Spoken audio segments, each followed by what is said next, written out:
सुबह के 8:47, platform number 3।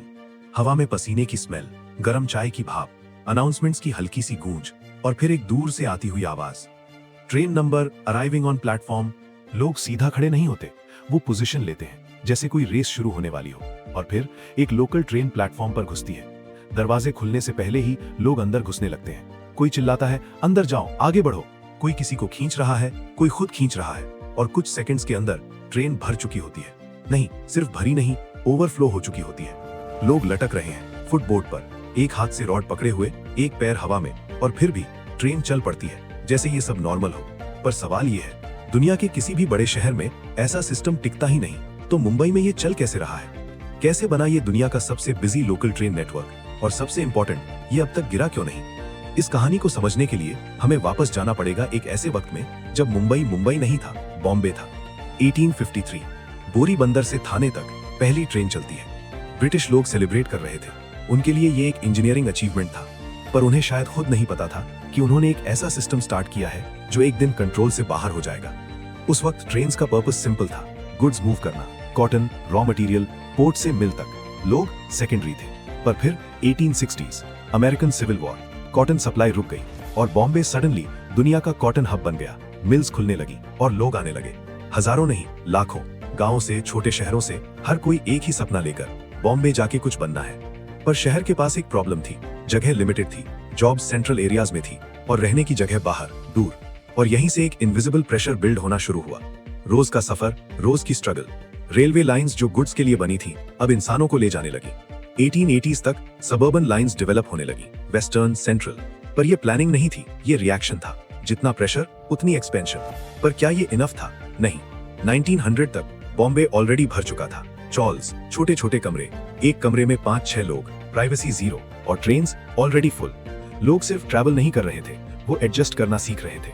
थोड़ा साइड हो जाओ, थोड़ा घुस जाओ, थोड़ा लटक जाओ। ये कल्चर यहीं से स्टार्ट होता है, एडजस्टमेंट का कल्चर। फिर आता है 1925, एक silent revolution. Electric trains introduce होती हैं, स्पीड बढ़ जाती है, फ्रीक्वेंसी बढ़ जाती है, और एक इल्यूजन क्रिएट होता है कि सिस्टम अब हैंडल कर लेगा। पर रियलिटी, डिमांड उससे ज्यादा तेज भाग रही थी। फिर 1947, इंडिया इंडिपेंडेंट। बॉम्बे अब एक नए फेज में एंटर करता है। इंडस्ट्रियल ग्रोथ, माइग्रेशन और तेज, हर रोज नए लोग और हर नया इंसान, सिस्टम पर एक नया लोड। 1950s-60s, रेलवे एक्सपैंड करता है, नए रूट्स, नए स्टेशंस। पर एक चीज कांस्टेंट रहती है, भीड़। और फिर आता है वो दौर जहां मुंबई लोकल ट्रेन सिर्फ सिस्टम नहीं रहता, वो एक हैबिट बन जाता है। 1970s, सुबह 9 बजे की फास्ट ट्रेन एक रिचुअल बन चुकी होती है। लोग अपनी जिंदगी ट्रेन के हिसाब से प्लान करते हैं। 9:12 पकड़नी है, वरना बॉस डांट लेगा। और यहाँ एक इंटरेस्टिंग चीज होती है, प्लेटफॉर्म पर स्ट्रेंजर्स ट्रेन के अंदर एक कम्युनिटी बन जाते हैं, एक fixed group, daily travellers, same train, same coach, same लोग।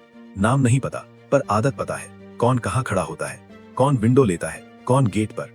एक इनविजिबल सिस्टम जो ऑफिशियली एग्जिस्ट नहीं करता, पर परफेक्टली काम करता है। फिर आता है 1982, textile strike, lakhs of workers jobless. Mumbai का इकोनॉमिक डीएनए चेंज होने लगता है। मिल्स धीरे धीरे बंद और उनकी जगह ऑफिसेज, कॉर्पोरेट टावर्स, और इसका मतलब और ज्यादा कम्यूट। पर इस बार सिर्फ मजदूर नहीं, ऑफिस वर्कर्स, बैंकर्स, एग्जीक्यूटिव्स, सब एक ही सिस्टम पर डिपेंड, और सिस्टम ऑलरेडी स्ट्रेच्ड। यहाँ से प्रेशर एक्सपोनेंशियल हो जाता है। और एक और चीज बदलती है, स्पीड। अब सिर्फ रीच नहीं, टाइम क्रिटिकल हो जाता है। एक ट्रेन मिस मतलब 30 मिनट का डिले, और वो डिले डोमिनो इफेक्ट बन जाता है। लेट पंच, सैलरी कट, बॉस का प्रेशर। एक छोटी सी ट्रेन मिस, एक बड़ा इम्पैक्ट। और इसीलिए लोग रिस्क लेना स्टार्ट करते हैं, रनिंग ट्रेन पकड़ना, डोर पर लटकना, क्योंकि उनके लिए ये सिर्फ सफर नहीं, सर्वाइवल है। फिर आता है 1990s, economic liberalisation. Mumbai financial capital बन चुका है, और अब डेली राइडरशिप एक्सप्लोड करता है। 50 लाख, 60 लाख, और फिर एक silent crisis. Track same, trains limited, पर लोग अनलिमिटेड। और यहाँ से सिस्टम अपनी लिमिट पुश करता है, हर दिन, हर मिनट। और इस सिस्टम के पीछे कुछ लोग हैं जो कभी स्पॉटलाइट में नहीं आते। Motorman, control room operators, signal engineers. एक मोटरमैन सुबह 4 बजे उठता है, उसका काम सिर्फ ट्रेन चलाना नहीं, उसका काम है हजारों लोगों की जिंदगी एक लाइन पर बैलेंस करना। एक गलती, एक सेकंड का लैप्स, और सब खत्म। फिर कंट्रोल रूम, जहां से पूरा नेटवर्क मॉनिटर होता है, कौन सी ट्रेन कहाँ है, कौन सा सिग्नल रेड है, कहाँ डिले हो रहा है। ये एक चेस गेम है, हर मूव कैलकुलेट होता है। पर प्रॉब्लम ये है, ये चेस बोर्ड स्टैटिक नहीं है, ये कॉन्स्टेंटली मूव कर रहा है। और फिर 11 जुलाई 2006, शाम का पीक आवर, लोग घर जा रहे हैं, रूटीन, सेम डेली लाइफ, और फिर एक ब्लास्ट, फिर दूसरा, फिर तीसरा। मिनट्स के अंदर वेस्टर्न लाइन पर मल्टीपल एक्सप्लोजन्स। ट्रेन्स जो लोगों को घर ले जाती थी वही उनकी जिंदगी ले लेती हैं। सिस्टम रुक जाता है। Shock, fear, chaos. पर सबसे शॉकिंग चीज, नेक्स्ट डे ट्रेन फिर चलती है और लोग फिर चढ़ते हैं। क्यों? क्या चॉइस है? यही एक रास्ता है, और शायद यही मुंबई का असली डीएनए है। रुकना मना है।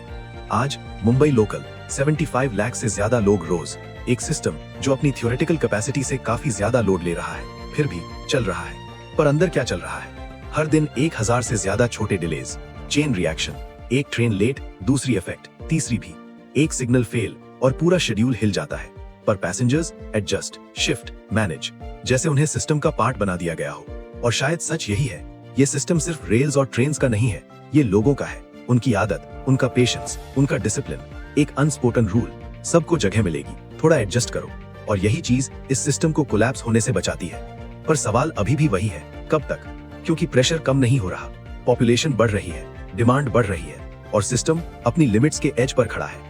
एक इनविजिबल बैलेंस, जहां एक साइड पर है एफिशिएंसी और दूसरी साइड पर रिस्क, और बीच में हर रोज सफर करते हुए लाखों लोग, जो शायद ये सोचने का वक्त भी नहीं रखते कि वो एक मिरेकल का हिस्सा है या एक टिकिंग टाइम बॉम्ब का।